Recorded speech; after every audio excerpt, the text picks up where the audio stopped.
The fuck is my computer? Oh, here we go. We're gonna have a day of technical difficulties.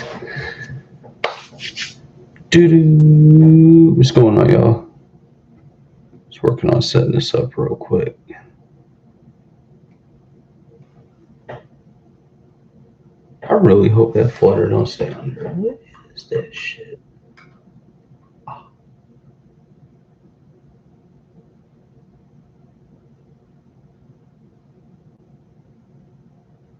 All right.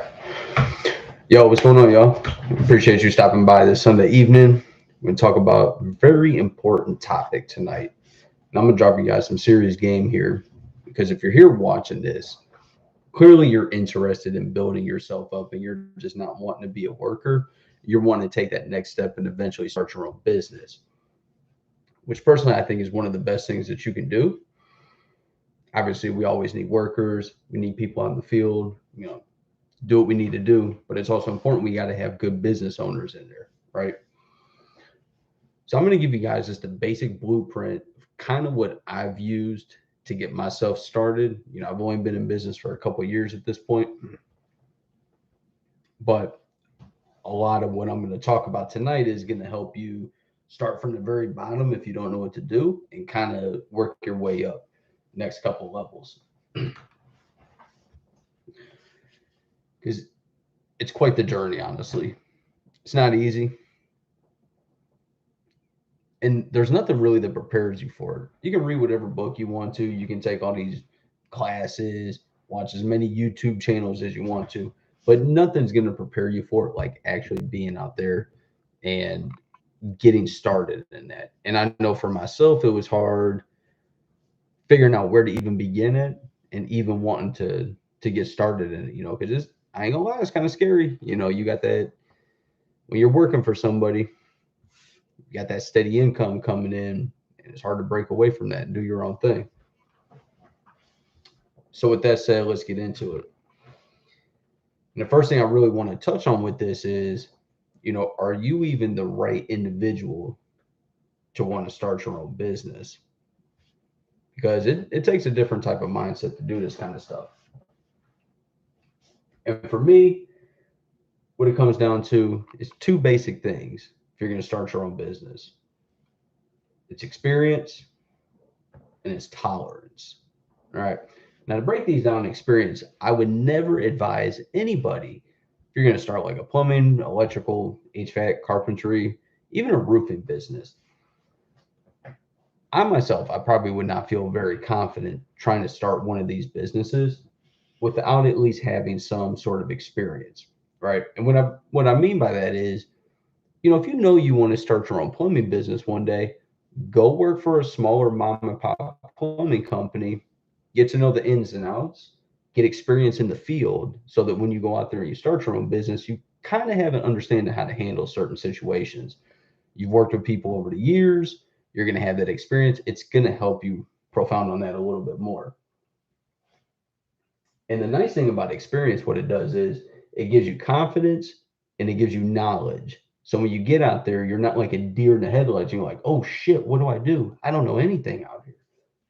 So you got to have experience before you even get started with any of this. And the best way to get experience, if you want to be a plumber, HVAC, electrical tech, any of those kind of people, go work for a small mom and pop company that will teach you this stuff. The other biggest thing outside of experience is tolerance. It is completely different working for somebody and just giving a schedule and doing your job to job and your daily tasks versus when you're actually the one running the show. And essentially what tolerance comes down to is stress. It is very stressful. Every day is something different.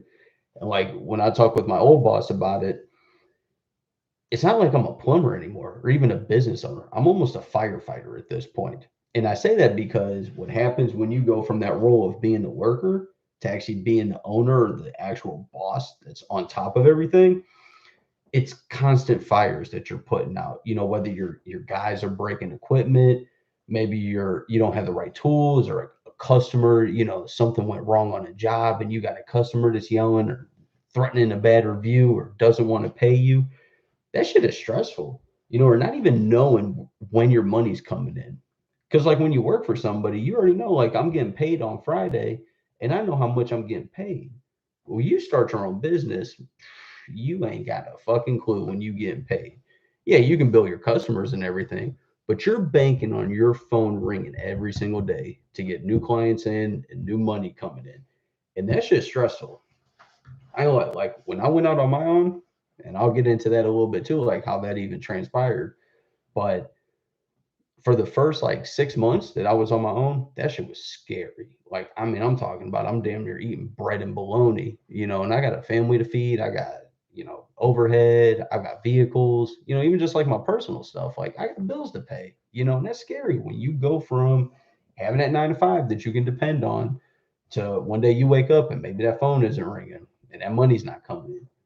So you've got to be able to tolerate that, and a lot of stress comes from that. So if you're somebody that's willing to deal with the stress, it's totally worth it. At least for me, I think it is, honestly.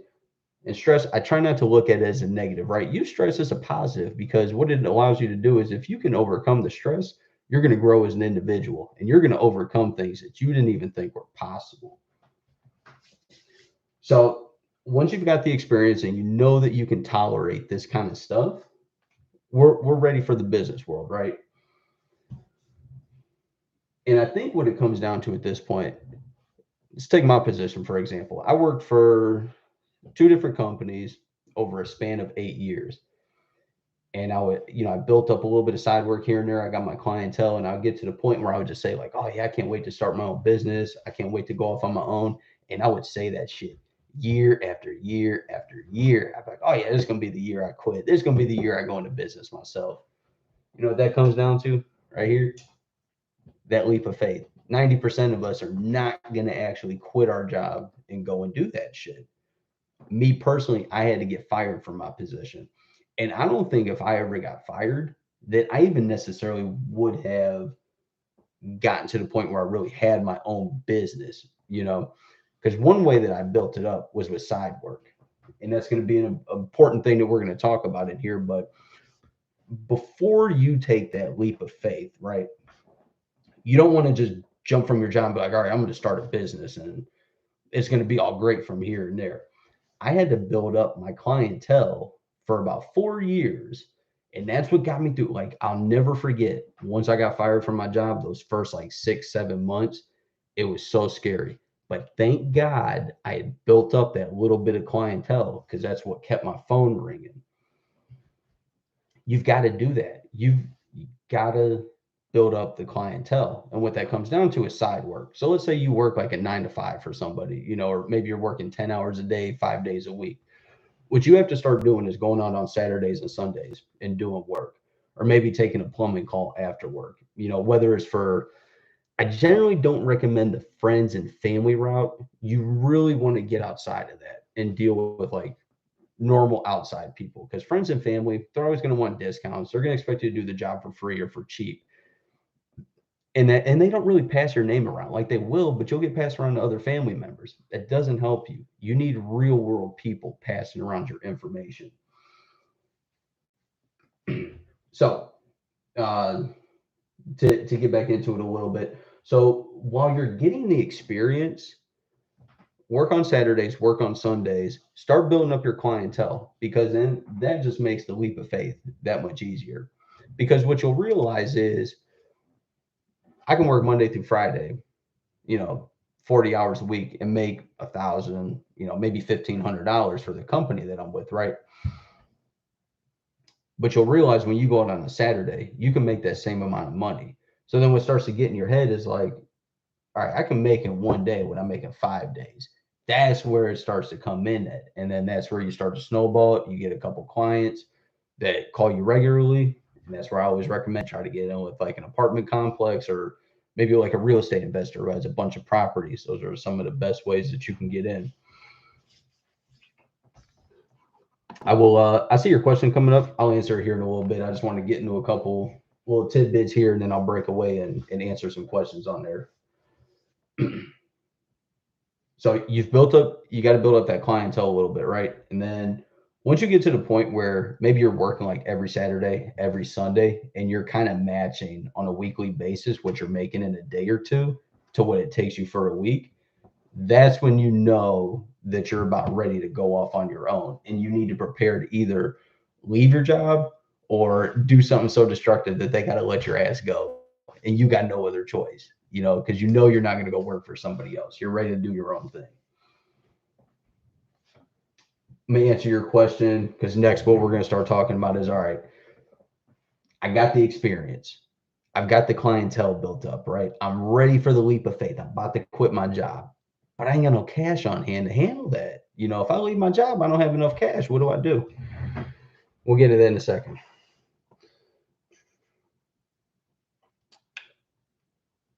Can you explain the difference between a person who owns a company that has his general contractor's license for a person who has his plumbing license? That's actually a great question. So I don't know how it goes state by state. And from my understanding, like where I'm at is Ohio. General contractor's license doesn't, it's not that it doesn't do a lot for you, but with a general contractor's license, you cannot pull electrical permits, you cannot pull HVAC permits, and you cannot pull plumbing permits. So just like for me, I've got a plumbing contractor's plumbing license is essentially what I have. I can pull plumbing permits. I can't do anything else unless maybe it's like a homeowner's permit for like outside stuff or small things. You can generally pull a homeowner's permit for that. But that's the main difference. A general contractor is not going to be able to pull the permits for those finite style jobs like plumbing, electrical, sometimes HVAC. Usually they can pull like a carpentry permit, get all the basic ones in, or like they might be able to do windows, some structure, things like that. But they're not going to be able to pull those other necessary permits. And I hope that the rules and regulations the same. That I don't know. I would say that it's going to vary state by state. Every state operates completely differently. Our codes are completely different. States look at contractors differently. Like in Ohio, if you want to be a general contractor in Ohio, this is one of the easiest states to do it. You don't have to take a test. There's no, I guess you could call it a license if you want to, but there's no test that you have to take. Literally, it's you can go on to onto the internet and start an LLC and just say you're a general contractor. That's all you need. And you have to have insurance, like some sort of liability insurance, probably $1 million policy, which is relatively cheap. You can get them for like 40 or $60 a month if you want to do that. But the best way to find that out is you call your state department, which is going to be located in your capital city. So like for Ohio, we call Columbus, we call the main, I want to call it building department, but that's not, it's like the licensing board essentially is what it is. But you call them and they'll give you all the information, or they can pinpoint you to where you need to get that information from. I hope that helps you out. All right. So back to this. So we've got to the point, you've got the experience, you can tolerate the stress from it. You're doing side work on the weekends, you're making on a weekend or after work what you would make during a regular week, right? You're ready to quit your job, or you're ready to get your ass fired like me, right? You're just mouthing off at your boss, being a total dick, and they're ready to fire you. And you got no idea what you're going to do because you don't have the cash reserves. And this is part of the issue that I had because, and actually I should backtrack it a little bit. So while you're doing your side work and stuff, the best way you can set yourself up to get out here is you have to invest in yourself. And when I say that, not only in yourself, like in your general knowledge and things like that, but like what I did was when I first started side work, right? I would get a call for, let's say somebody wants me to clean their sewer. I know how to do the work, but I didn't have the equipment.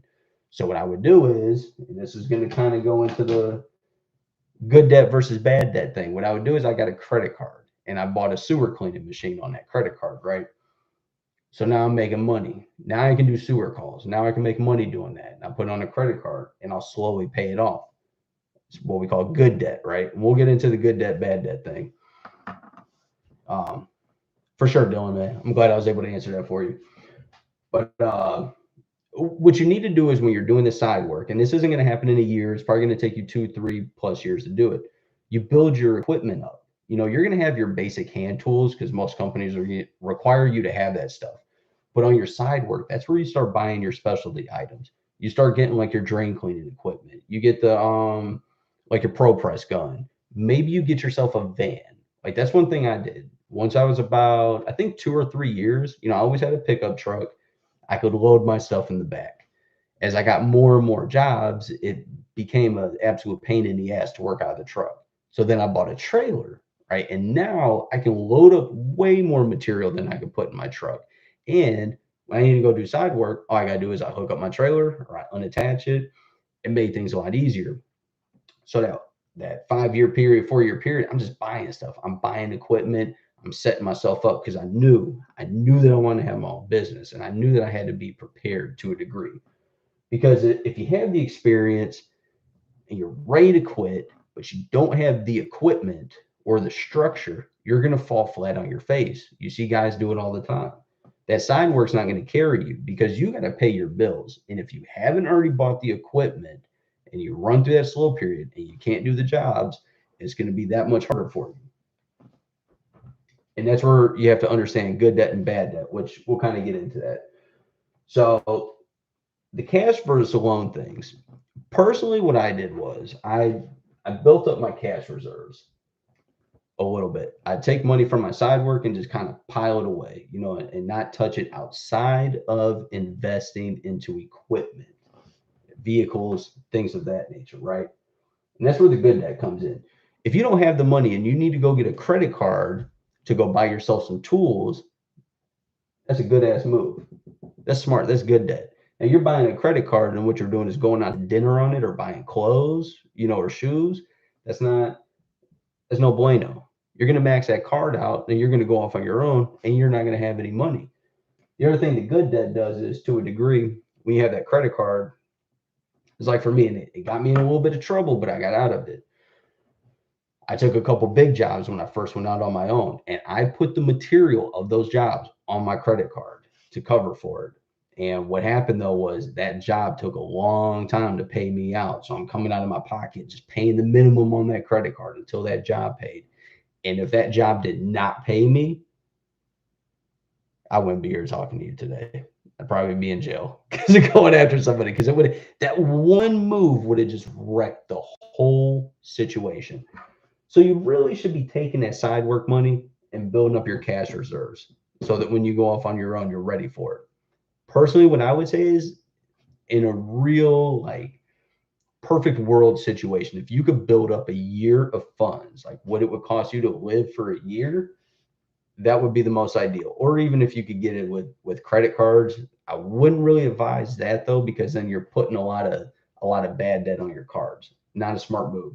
But it's totally feasible if you need to get a loan or get a credit card if you're going to be buying materials and equipment with some of that stuff. Just make sure that you're taking jobs that are paying you. That's the biggest thing. That's why you need to know your clients too. Be very careful about taking on new clients, especially the ones that are like, oh, if you do this job for me and you give me a discount, I got more work for you. Never trust those people. Absolute snakes. They want the biggest discounts. They want the cheapest job done. I'll tell you what, you can do the best job in the world. They ain't giving you another fucking job. Screw them. Watch out for those people. I'm going to take a quick break, answer a couple of questions because I see y'all getting on here. Murad, you should do it, man. Look, if you're a journeyman, so you're probably working union. If you're journeyman, dude, you need to go to like a mom and pop type shop. I don't know what your union, what they're with exactly deals with. I guess you could always start your own too if that's the route you want to go, like that more commercial route. But do it, man. I don't know if you're gonna be like me and you got to get fired from your job first in order to take that leap of faith. But what are you waiting for, bro? That's all I'm gonna say. What are you waiting for? Hell, Dylan, I do not do. You know what? It's not that I don't do 24/7. I've gotten really good on the phone to where I can discern whether there's a job that needs to be done at 11 o'clock at night, or if it can wait till tomorrow at 9 a.m. You know what I mean? But I do have contracts with a couple apartment buildings that are, when they have an emergency call come in, unfortunately, either me or one of my guys got to go take it. I do the best I can though to explain to people, or to at least figure out like job wise, like, does this really need to be taken care of at this exact moment, or can it wait till the morning? And sometimes you're going to lose jobs at that. Some people want you to come out at 3 in the morning and fix their faucet that's been leaking for 3 months. It's not that it's not going to be me, but if you want to pay me $1,000 to come out there and do it, whatever, I'll come do it. I usually try to talk people out of that though. And I'll tell them straight up, like, hey, if you really want me to come out here and fix it, it's going to cost you a shit ton of money. So I would advise you waiting until tomorrow.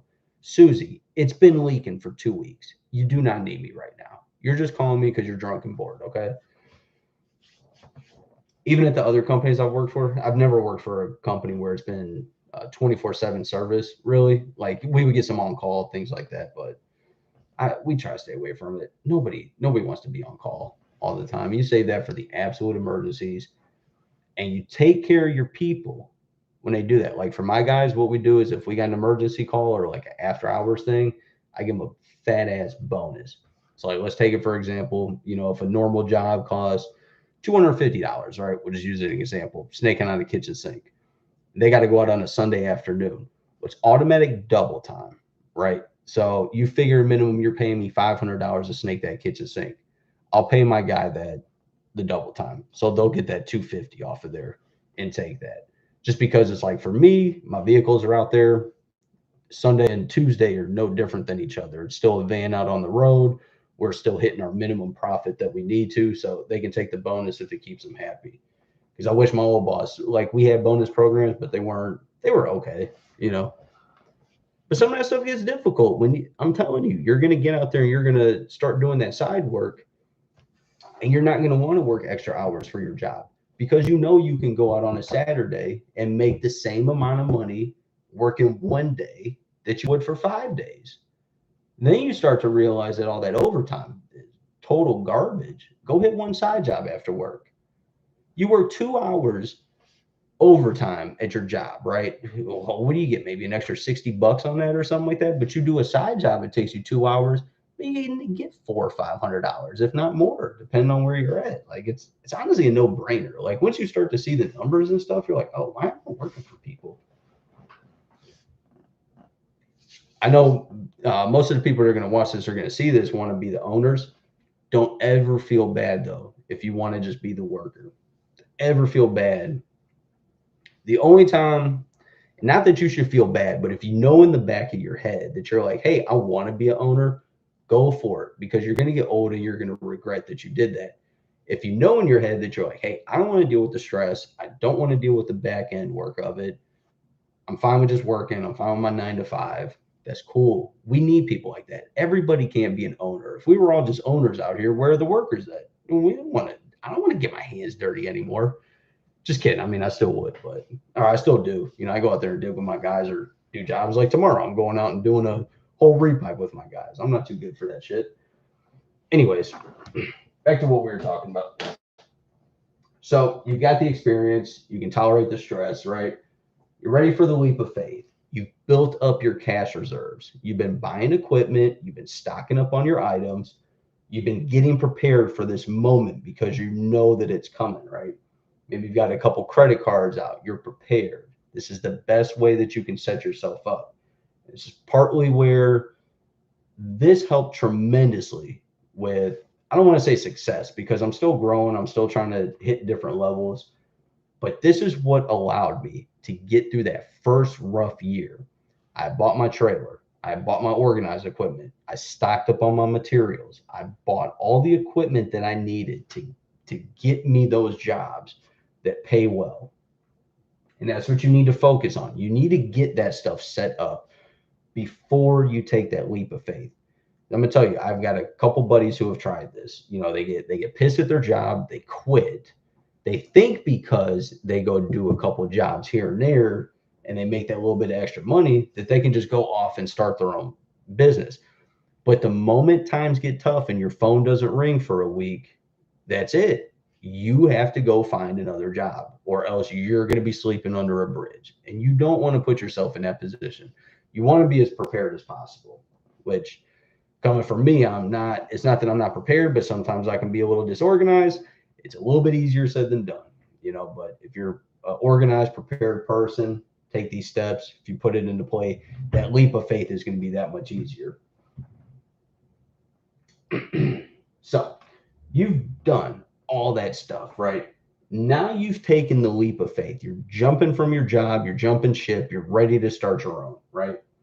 What keeps you afloat? Because that's one of the most key things. You could quit your job, you could get fired, but if you don't know how to grow it, you're going to be in trouble, right? You cannot be a lazy fuck either. Best thing I can tell you is be prepared to work more. 9 to 5, 5 to 9. All right. This might sound stupid, whatever. I don't care. You're normally working a 9 to 5 job, right? That shit goes out the window. That turns into a 5 to 9. And no, I'm not talking about 5 in the morning till 9 in the morning. We're talking about 5 in the morning till 9 o'clock at night, Saturday through Sunday. Be prepared for that. This is what you have to expect. And if you are not ready to put in that kind of time and to dedicate everything towards that, and if you think you're just going to be able to do like a 9 to 5 kind of thing in the beginning, you're going to fall flat on your face, dude. You're going to be on TikTok. Everybody's going to be making fun of you because you fell. You're like a skater, didn't know what the hell they were doing. Bam, just hit that pavement, and that's it. Now you're back to working for the man. You've got to be prepared to work way more hours than you were to a regular 9 to 5 job. Okay. So if you can get that, you're probably going to be okay if you're willing to put in the hours. So what keeps you afloat though? You're willing to put in the time. You've got the cash reserves. You've got a couple clients, but you need to grow because that side work is not enough to just carry you. You've got to take it to the next level. So that's where it comes into,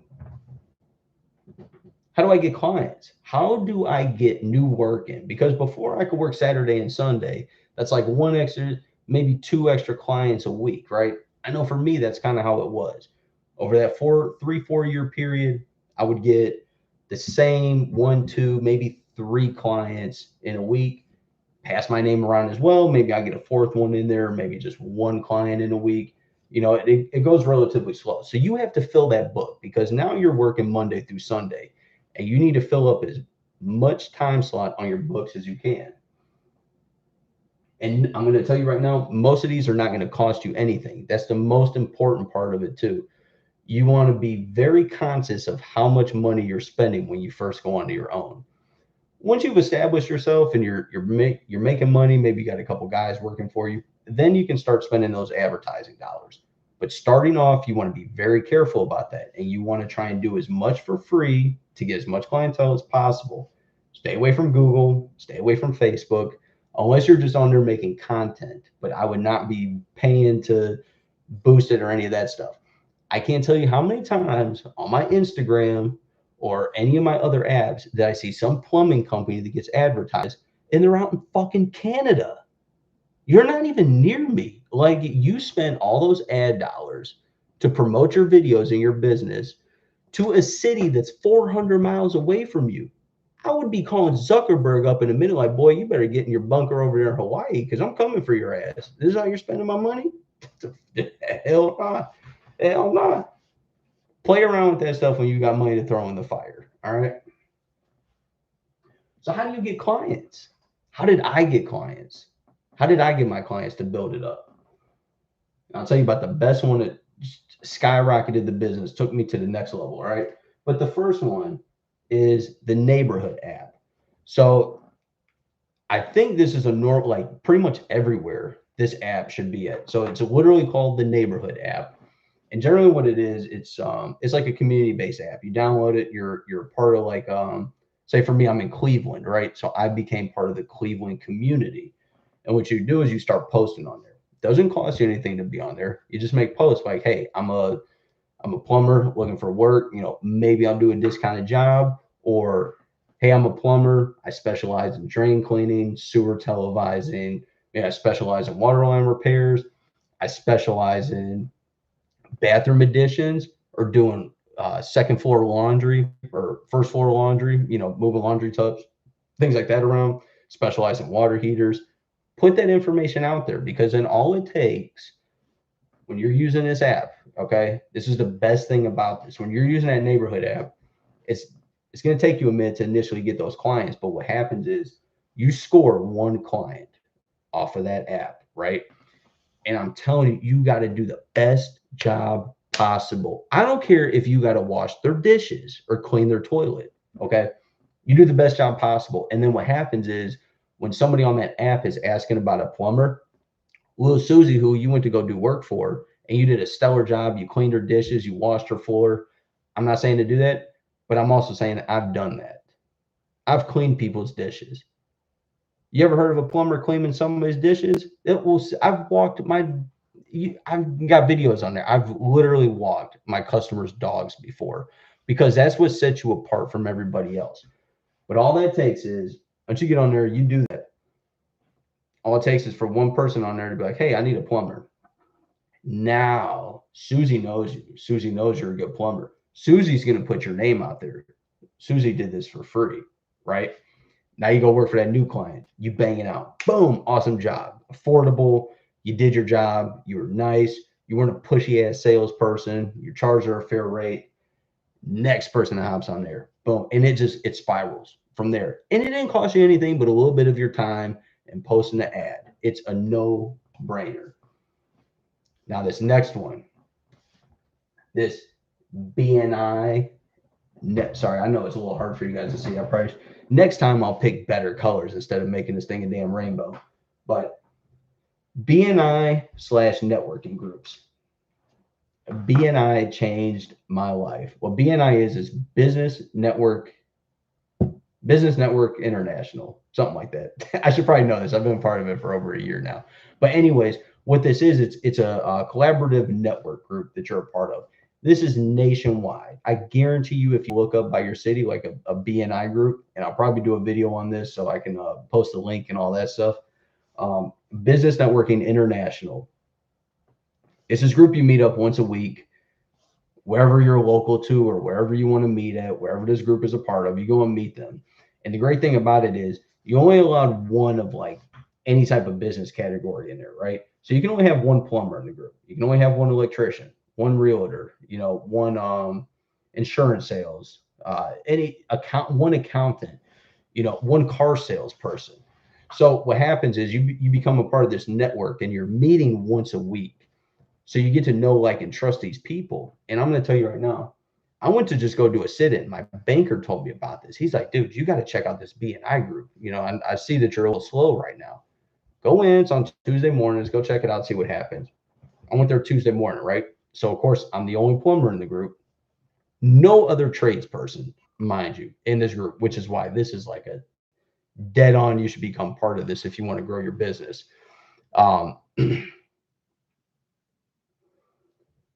The first day I went and I didn't even join. I just visited, right? Didn't know anybody. Nobody knew me. I got 3 jobs off of just my first visit. Now, here's the kicker. BNI does have a yearly cost to it. I want to say for our group, it costs, I think it's like $800 a year.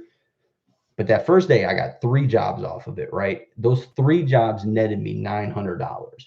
I haven't even paid for this group yet. I just walked in this room and I made $1,000 just by a couple little quick, easy jobs too. And I did them good and I was very professional about it. So now what happens is that person in that group then tells everybody else in the group, like, hey, this guy's he's a good plumber. He knows what he's doing. There's 20 people in our room. These 20 people are now my advertisers, right? They go, anytime they hear anything about plumbing, they're hitting me up. And I'm telling you right now, I'm gonna just keep it simple because I'll end up doing a video on this. I spent $800 for that networking group for a year, right? That group alone netted me $120,000 for the year. You're telling me if I told you give me $800 and I'm going to give you $120,000 in return, you're not going to do that? You'd be a fucking moron. So, like I said, I'm going to do a video on that breaks that down.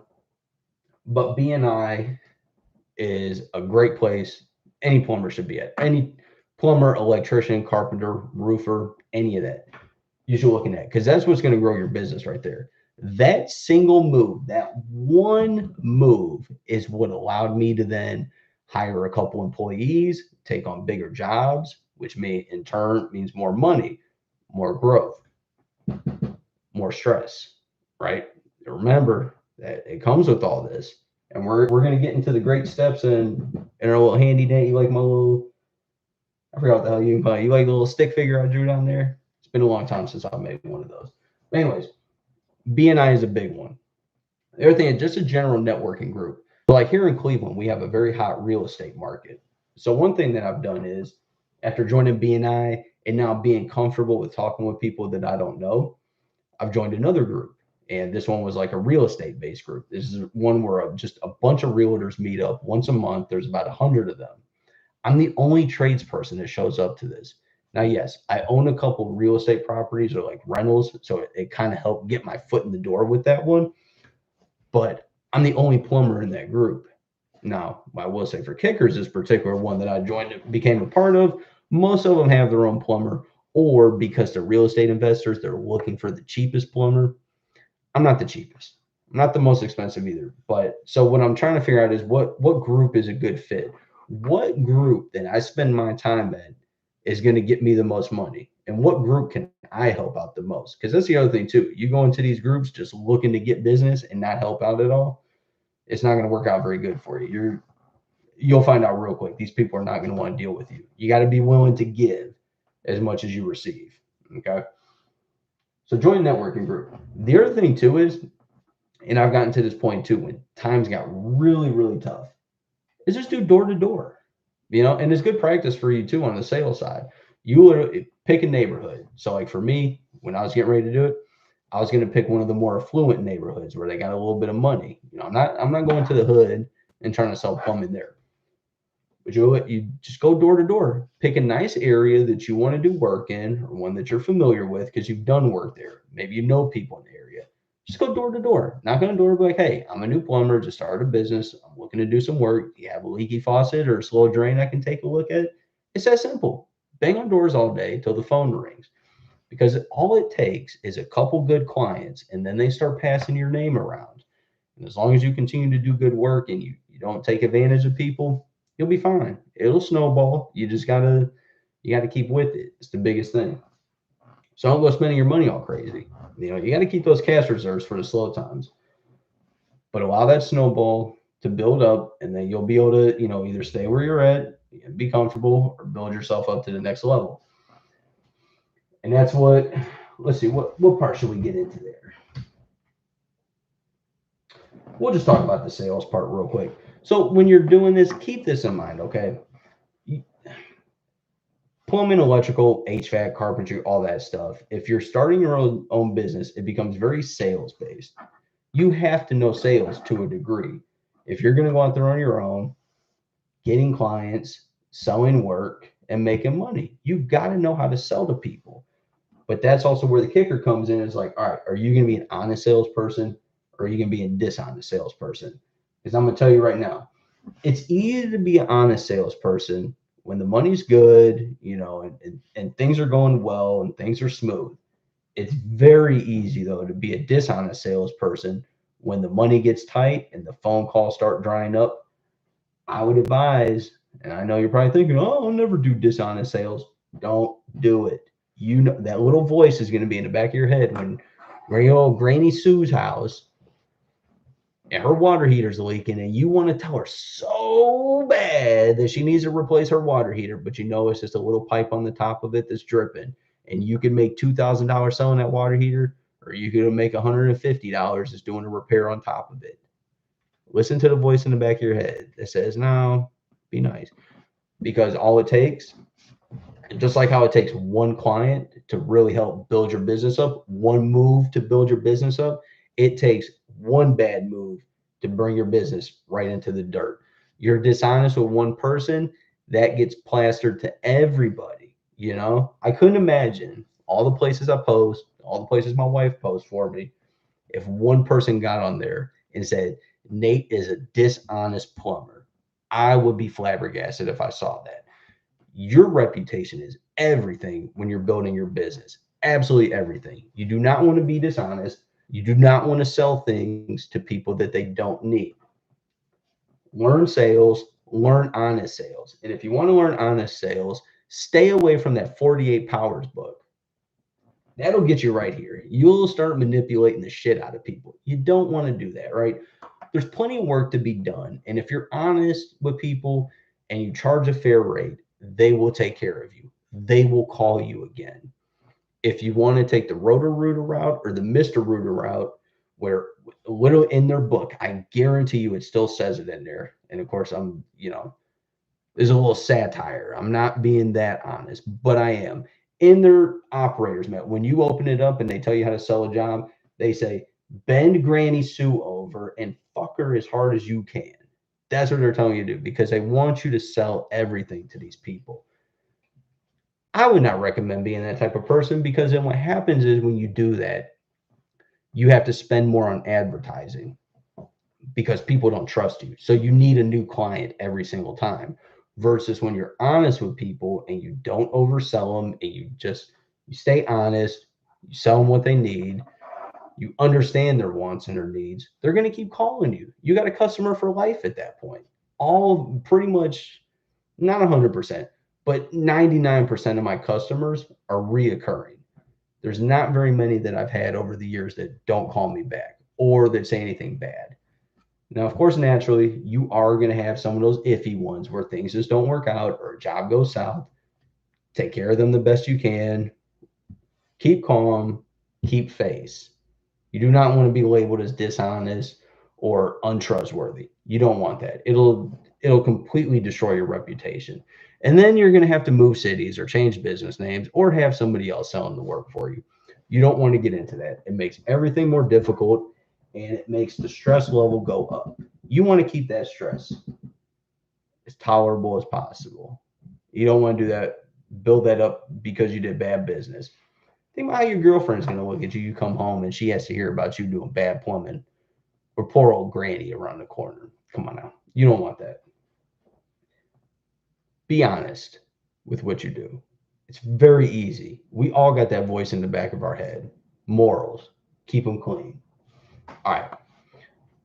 I'm going to answer a couple questions real quick, and then I'll get to one of the more important parts on this, all right?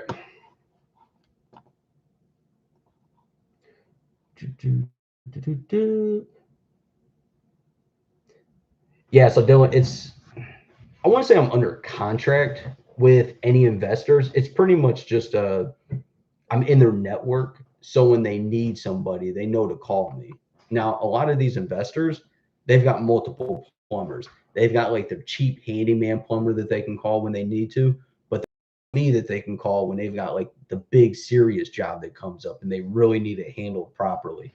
Because I'll tell you something about property investors. As much as I love them, they're cheap. And I get it. I'm cheap too when it comes to my properties. I don't want to pay somebody full price to paint my house or do the electrical in it. I want it to be cheap. But you got to understand that you can't have something good and have it cheap. It just doesn't work. Unless you got like a friend or family member doing it. But I do work with a lot of property investors, but it's a hard game to get into because I'm not the cheapest one out there. But they call me when they need the real expert in. That's the nice thing about it, because then that's where you get them. Not in a bad way, but that's what I'm saying. That's where you get the bigger ticket items with them and not the small kind of like piddly shit.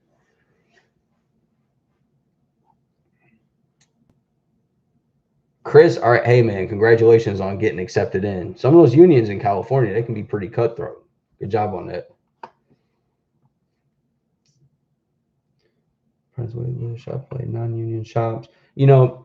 It never hurts to apply to multiple positions. And what I would say is, in regards to that, or what I would do, if I really, really wanted to get into the union, if that was kind of like my dream area to be a part of, I would be reaching out to them. I'd be calling them every day, like, hey, have you reviewed my, I can't even think what the hell that thing's called. Have you looked at my resume?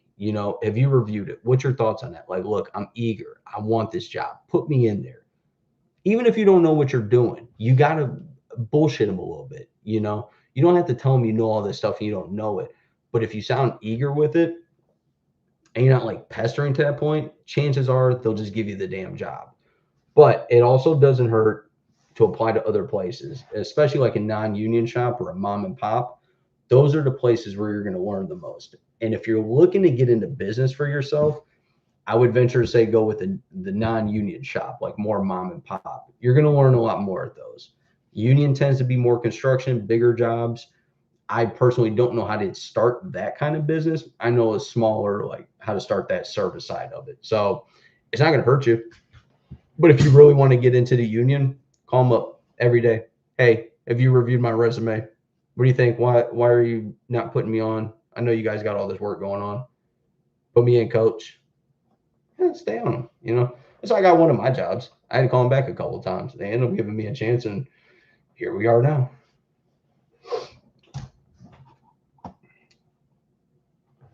All right. So kind of getting to the final part of this, and this is the trickier part when it comes to business. And I've shown it in two different ways. We got a nice little stick figure, Jimmy here. Jimmy has not figured out yet if he wants to stay here or if he wants to climb this little ladder and get himself up to the top. And what does this even mean, right? Jimmy represents the solo owner. That's what I initially was. I was the one that was like, when I went off onto my own or when I got fired from my job and started my own business, I'm like, I'll just do it all myself. You know, I'll do all the work. I'll do all the paperwork. I'll handle everything because I know if something goes wrong, it comes back on me. I don't have to worry about anybody else. It's all on me. Jimmy wants to stay there. Jimmy ain't going nowhere. Okay. It's fine if you want to stay at this level, but it can be very stressful as well, just staying down here at the bottom because Jimmy takes on 100% of the workload. He's got to deal with everything from the paperwork to the quotes to dealing with the customers on the job, which the most difficult part about it to me was, you know, I'm sitting there trying to replace somebody's water heater and my phone's going off and I got to answer the phone. I got to repair this. I got to do that. And I got to be here. That shit is stressful trying to do that. And it's not efficient. Okay.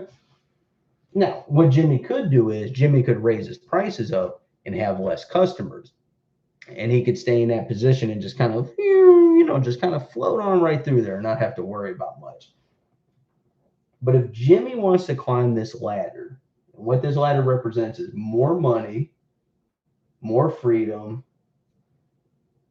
God damn it, it's too late. I'm starting to forget what the P, oh, what was the P for? You know what? It'll come to me. Anyways, what climbing up this ladder represents is more money, more freedom.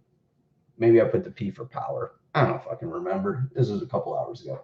Anyways, you can't just make that jump up. You can't just make more money and get the freedom because that's the hard part. When you're at this level right here, when you're the bottom one, there's no freedom. All right. It's kind of like what we talked about here. You're working 5 to 9, 7 days a week, zero freedom whatsoever. The way that you get up here is the same as the step method. You've got to hire people, right? You've got to start delegating tasks. And for some of us, that's going to be the hardest thing. And it was for me because I always thought in the back of my head, I'm like, I thought about it two separate ways. I always thought like, okay, I can do this better than anybody else. I'm the best. That was the first way I thought about it. The second way I was thinking about it was if I do it wrong, there's nobody to blame except for myself. It's all on me. I don't have to worry about going to anybody. I don't have to hear anybody's mouth except for my own. Those right there are thoughts that will kill you when it comes to trying to grow. You have got to be comfortable with delegating tasks, passing things off to other people, hiring somebody who's competent that's going to replace the plumbing for you. That was the hardest one for me, especially with my customers that I have, because I know how I'm going to treat my customers. I know the type of service I'm going to get them when I go to their house. So if you're going to hire somebody, you're putting all your faith into them, which is where it comes in with training them and doing that, which we'll get into that part a little bit. It's hard. It's very stressful. It's very draining sometimes, but it's the only way that you can grow is to learn how to delegate that stuff. And the easiest way to think about it too is, right, like Jimmy makes $200 an hour on average at the bottom doing everything, right? But when he has to do paperwork in the office, when he has to go home at night, do his quotes, He doesn't get paid for that. That's $0. Unless the job comes in, if he's factored that cost into his quote, then maybe he's taking some money off the top. But if you think about it, how much would it cost Jimmy to hire somebody to do the paperwork for him? Let's say that cost $20 per hour, right? Sorry, I know I'm in the way. Let's say it costs $20 per hour to do that paperwork.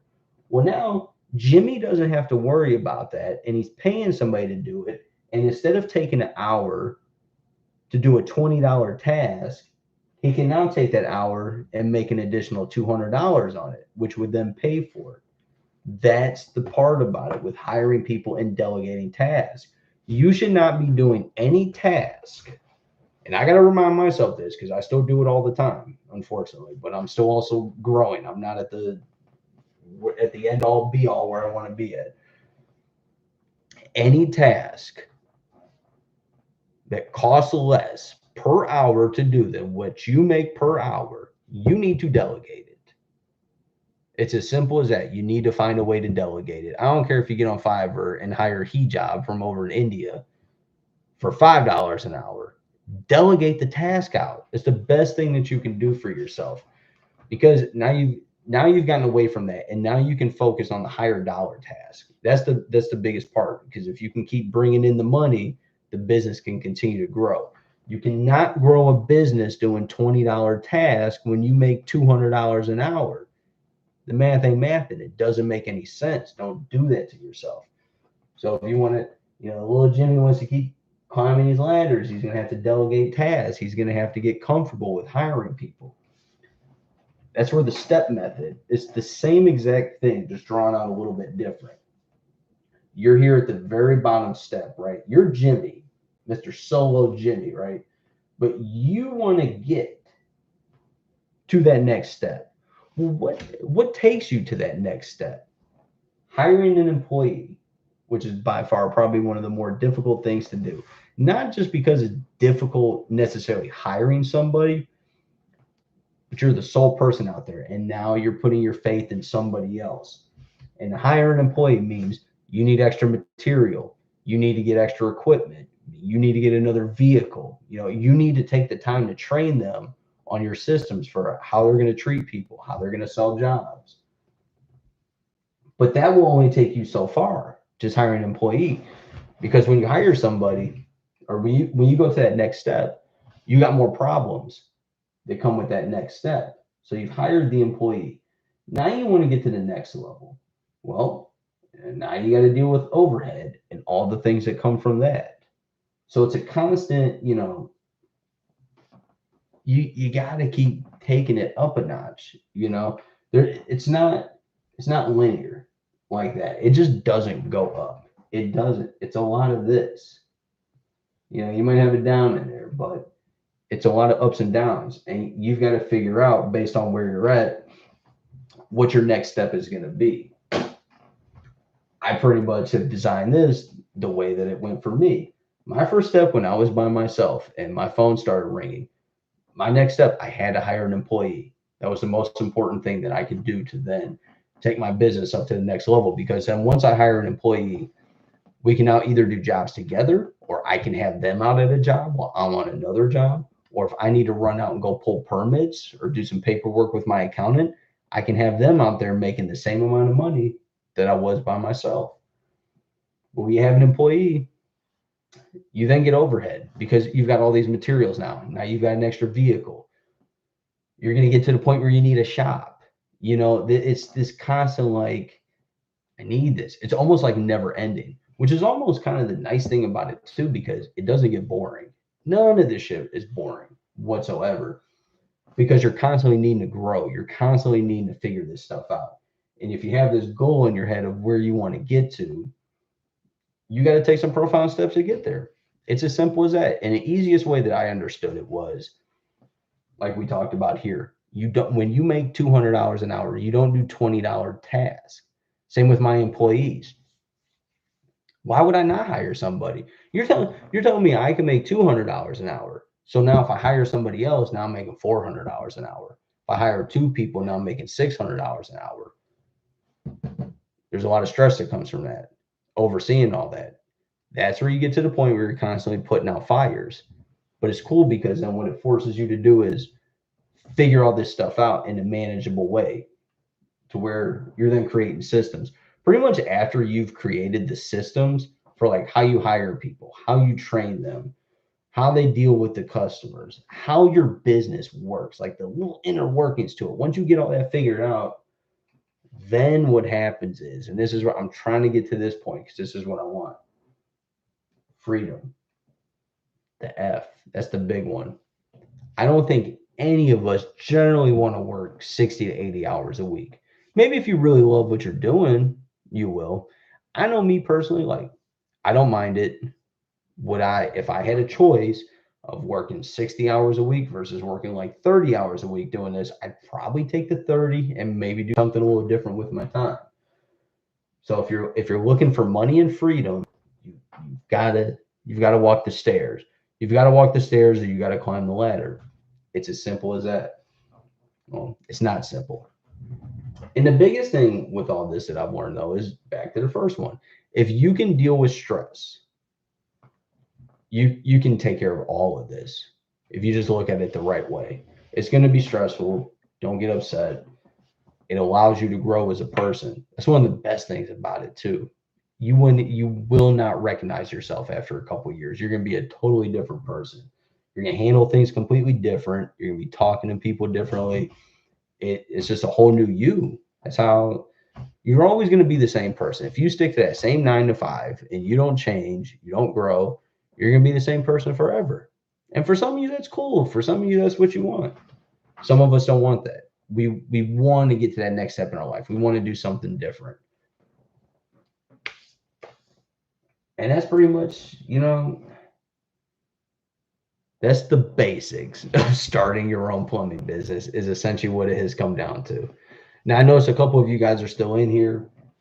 I'm going to be bouncing out of here soon. My ass has got to be up for work tomorrow, but I'd be more than happy to answer some questions. So if you guys want to ask me anything real quick, or if there's anything else that you want me to touch on before we close this out, go ahead, drop some comments in there. I'm going to stick around for a few minutes, bullshit around, but let me know if there's anything else you want me to talk about real quick while we're on here.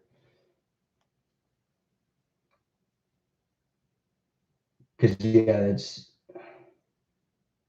starting your own business is not easy at all, but it can be. If you do it the right way, if you take the right steps, if you're not afraid of this shit, you cannot be afraid of failure too. You're gonna screw up at some point. I know I have. I've screwed up plenty of times. There's still gonna be times where I screw up. It's a learning experience. But that's what helps you grow as an individual. That's what's so fun about this business stuff. Yeah, it's stressful. Yeah, I'm working a lot of hours, but the person that I am now is completely different than the person that I was before. And I'm on my way to a place that I couldn't even fathom a couple years ago. You know what I mean? Yeah, so I do have what would be considered an apprentice right now. I've actually got a total of 3 guys working for me right now. So I've got uh, one guy who's pretty experienced. He's been doing plumbing for quite a few years now. The guy below him, he's only who would I call my apprentice. He's been doing it for about a year. I actually just gave him a little bit of a pay raise. He's up to $25 an hour now, which for where I'm at in Ohio, it's a pretty good rate for an apprentice. The other guy, I'm not gonna say what he's making dollar wise, but he's making over 30, well over 30 actually. And then like my general labor who I have in who just get materials and things like that, who I'd like to turn him into an apprentice if he's the right kind of fit. He's making 18 an hour right now. So that's kind of where those rates are. But depending on the market that you're in, where you're at, what company you go to, those rates can be completely different. Like if you're in California or New York, you should expect to be getting a lot more money than that. If you're somewhere like me, like Ohio or Indiana, Kentucky, you're going to be in that median range, you know. But right now, honestly, I'm probably due. I could use about one, maybe 2 more plumbers, but I need experienced plumbers. I cannot take on another apprentice right now. That's when you get to the point of hiring employees, I think this is pivotal. Your first employee should be someone that really knows what they're doing. I It's a tough one though. Mine didn't. I hired my apprentice, but he had a background in working in like apartment buildings and doing the basic stuff. So what I was able to do, the benefit that I saw was like, okay, I can have him go fix toilets. I can have him install faucets. I can have him do water heaters. He could do all the little basic jobs where I could be out there doing the bigger jobs that made a bit more money. So that offset kind of worked out. And then when he worked out, so then I hired a plumber who really knew what they were doing after that. But my advice, probably going back to it, like if it were me, I would just hire somebody that had, 5+ years experience. I think it might have worked out a little bit better. But there again, the guy that I hired, absolutely amazing. I would not change it at all whatsoever. And too, when you're interviewing people and talking to them, you're gonna get a feel for them. You're gonna know whether they're full of shit or not. So go with your gut feeling on that stuff.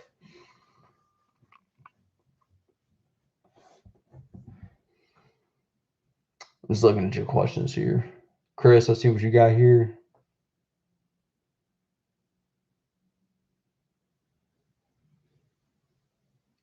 Yeah, so that is one of the really nice things about plumbing. Well, not nice things. It is very hard on your body being a plumber. It's hard on your back, it's hard on your joints.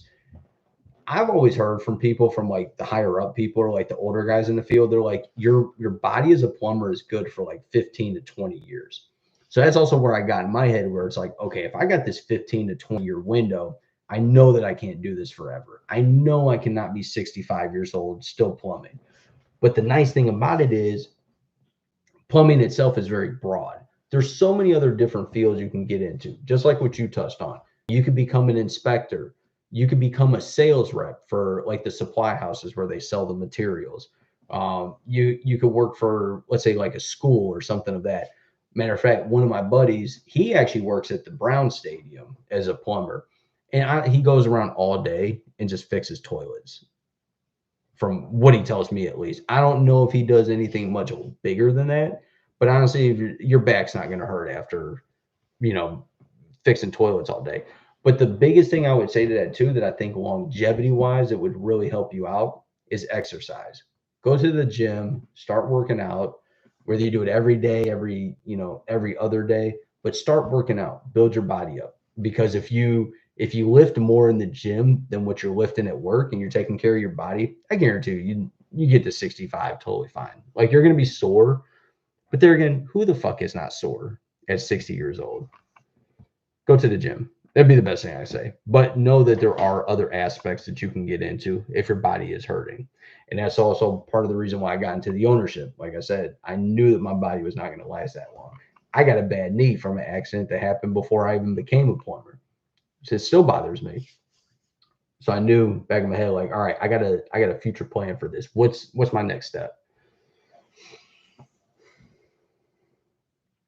Yeah, estimator is a very good one too. But that's where that experience comes in. You work for a company first and you get that experience, and then you can become like a sales rep for a company, like one of the Roto Rooters or Mr. Rooters, Ben Franklin's, one of those guys. And actually, there's really good money to be made in that if you're just doing sales and you're just like getting commission. That's where some real money comes in.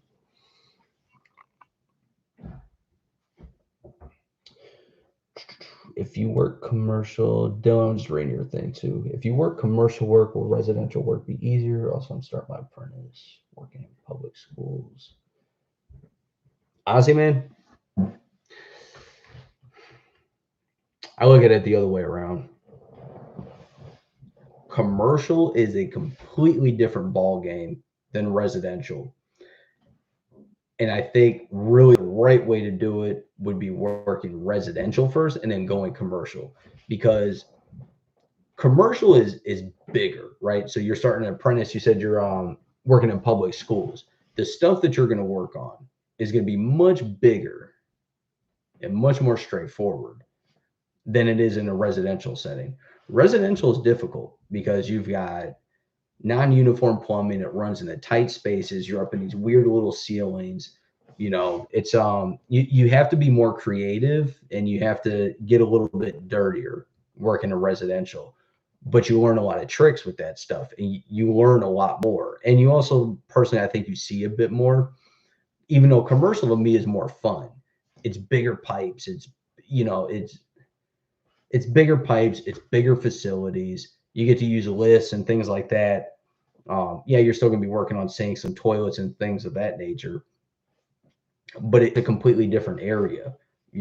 So I would venture to say you'd almost be better off doing the residential first, then commercial, because it's going to be harder to make that transition. Like if you're used to just working on bigger equipment, and you think about it too, like in a school or something like that, like everything's pretty straightforward. Like it's all laid out on a blueprint. They built this place to specs. It's all pretty straightforward. There's not a lot that's necessarily difficult. It's more labor intensive, but in terms of like critical thinking and thinking creatively, it's not the same as residential. So I would think that you would have a harder time making that transition from going from commercial to residential. It's no different than people who are in new construction versus service. So new construction are the people that are out there like building the homes, right? You're doing the rough and plumbing, you're running sewers and water lines all day for these houses. It becomes pretty mundane after a while. Versus service. It's different every single day. You're seeing different stuff, dealing with different people. It's easy to go from service to new construction versus going from new construction where you're doing the same thing every day, going to service. And now instead of just putting stuff in, you're actually having to troubleshoot. And the same thing with the residential versus commercial. Residential, you have a lot more troubleshooting than you do on the commercial side. So you're going to learn quite a bit more. So you're going to be used to cleaner and bigger and more straightforward on the commercial. And when you get into residential, it's going to be like, oh, I ain't never seen this shit before. Like, I got to get up in this attic and do what? Where's this water line running? Hold on a minute. You got a blueprint for your house? No? What? Totally different ball game. Me personally, though, I like commercial a lot more, though. It's easier. Yeah, it's more labor intensive, but it's also more money. And commercial clients, they tend to pay better. Like residential clients, they're going to argue the bill with you a lot. They're going to want that discount. They're going to be the needy one that calls you at 2 a.m. where their kitchen sink's been leaking for a week. And you're like, hey, you can wait till the morning. Like, why are you calling me right now? Versus commercial, you have a little bit longer payout. They're not going to pay you the day you're done with the job, but you get more money because it's bigger work and it's a little bit more labor intensive. So you get more money. You just have to be willing to wait on those payouts. And they don't argue the bill with you. I've never once had any of my commercial clients argue a bill with me. It's just more straightforward. They literally call you and they're like, hey, this is what I need done. Get it taken care of. There's no sales. There's barely any sales involved at all with commercial. If anything with commercial, what I've had to do, and honestly, it's the same with residential, sometimes they need multiple quotes, or you have to figure out how to do a job a couple of different ways and you get them different pricing for stuff. But I don't know. Me personally, I think you learn a lot more in residential. And then you take that experience from the residential, you go to commercial from there. None of it's going to hurt you, though. If that's what you like to do, do it.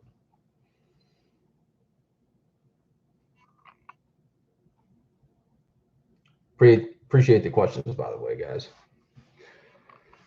All right, it's been a little over an hour. It's getting late. Like I said, I got to be at work tomorrow. I'm sure my wife is tired of hearing me sit here talking on this video. Take one last look at my masterpiece over here. Spent all day working on just for you guys. Never forget that. Information will always be free. I'm here for y'all. Dylan, thank you as well. Moran, Chris, I appreciate you guys jumping in here. I'll be doing some more lives coming up too. So just keep an eye out. You guys know, just watch my other videos. Drop me some comments. If there's any other information you need, you can find me on social media. I'm on Instagram, Nate Orlove. Not really on my Facebook anymore. I don't do much else. But just drop me a comment on here. You can post in the community tab too. If there's other videos you want to see or other specific lives you want me to do, I'll knock them out for you. All right. I appreciate you guys stopping in. Y'all have a good one.